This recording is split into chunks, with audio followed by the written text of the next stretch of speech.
こんにちは、代々木の家のカイトです。ちょっと仕事でニューノーマルな働き方っていうのをテーマに記事書いてくださいっていうような依頼が来て、あくまで建築家目線として、家で仕事をすることについていろいろ考えて整理したので、せっかくだからちょっとその内容を簡単に動画化しておこうかなと思って今撮ってます。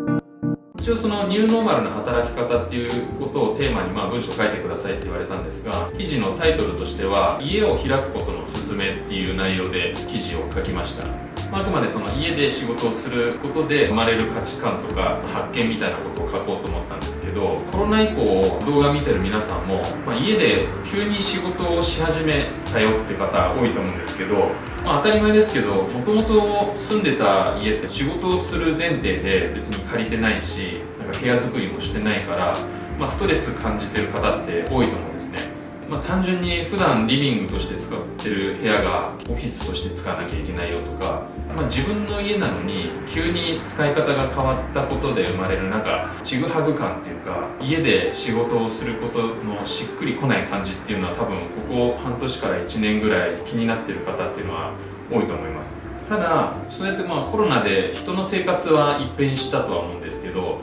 なかなかその家の形を変えるっていうのは難しいと思うので、その難しさが結果的にちぐはぐ感を生んでると思うんですけど、今後の自分たちのライフスタイルとか生き方をいい意味で変えていく上での何ていうんですか、一つの原動力になるんじゃないかなっていうふうなのはちょっとここ数ヶ月ずっと感じてたことです。ただ家で仕事することっていうのがすごい大事件みたいに喋ってますけど、歴史的に見ると日本の昔の家って、例えば家の中に仕事があったり、あるいはもっと別に仕事とかじゃなくても家の中に当たり前のように客間があってお客さんが来たりするみたいなことってよくあったと思うんですけど、そういう意味ではその家っていうものが本当に住むだけで、仕事とか例えばみんなで知り合いとご飯食べるっていうのはオフィスとかレストランで家の外でやるよみたいな、そういうライフスタイルっていうのは結構最近のその戦後の文化で第三者が結構普通に家に来て仕事したり遊びに来たりするような、結構実はオープンな空間だったと思うんですね。けど戦後の高度経済成長とかで、家がだんだん小さくなったり、あるいはそもそも一軒家買えなくなってマンションになったりして、部屋も 3LDK とか 2LDK みたいな形で表記されるようになると、もう家の中には寝室、リビング、ダイニング、あと水回り、キッチンですね、そういう本当にリビング、ダイニング、キッチン、寝室しかないのが当たり前な時代になったじゃないですか。そのマンションとか調べててもみんなそういう部屋が出てくると思うんですけど、いい意味で効率化してるんですけど、第三者が来づらくなったりとか、そういう仕事をしにくいみたいなそういう流れになったっていう歴史的な背景はあったと思います。なので今みたいな背景をもとに、その家っていうものが仕事とか、あるいは商業とか人を招くことみたいな他者との関わりの中で生まれる何ていうんですかね、何かを生むみたいな、そういう活動がなかなかなされない、ちょっとクローズドな空間になっていったと思うんですけど、今回このコロナでそのリモートワークっていうものが始まって、その家に仕事をするっていう新しいその活動が急に入ってきたことで、結構その家に対する人の考え方っていうのがちょっと寛容になっていくっていうか、多様になっていくみたいな、そういうムードがあると思うんですね。結構そういう家に対する考え方が変わったことによって生まれるメリットって個人的にはあるんじゃないかなと思っていて、例えばですけど、家っていうのが、仕事をする場所っていうものが当たり前にあるよっていう前提でその家を借りたりとか家を買ったりするってことを考えると、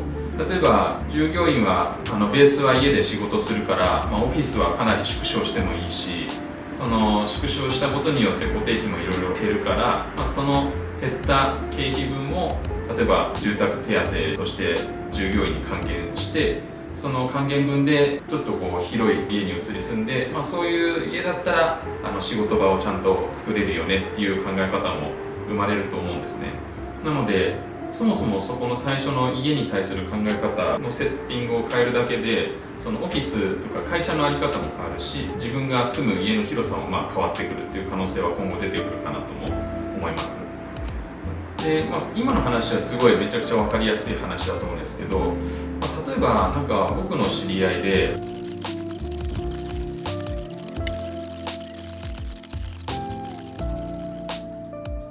そうやって家に対する考え方が今いろいろ変わってきてるっていうのは個人的にはすごい面白いことだと思うんですけど、ただそういうなんかいろんな使われ方とかに今日本にあるその住宅の作り方っていうのがフィットしてるかっていうとやっぱりそういうわけではないと思うので、今なんかそのリノベーションとかするのはやっぱ面白いと思う理由としては、一番最初に言ったように自分のライフスタイルと、家がやっぱちょっとこうちぐはぐな状態にあるから、やっぱり家を今のライフスタイルに合わせてリノベーションしてあげて、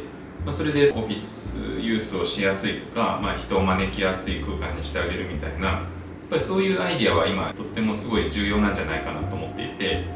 このチャンネルでもなんかそういうこう人を呼ぶためのアイディア出しとかしてるのは、いろんな人が感じてるそのちぐはぐ感みたいなのを解消できるアイデアにつながればいいなと思って、こういう動画を撮ってるっていうのはなんか一つモチベーションとしてはあります。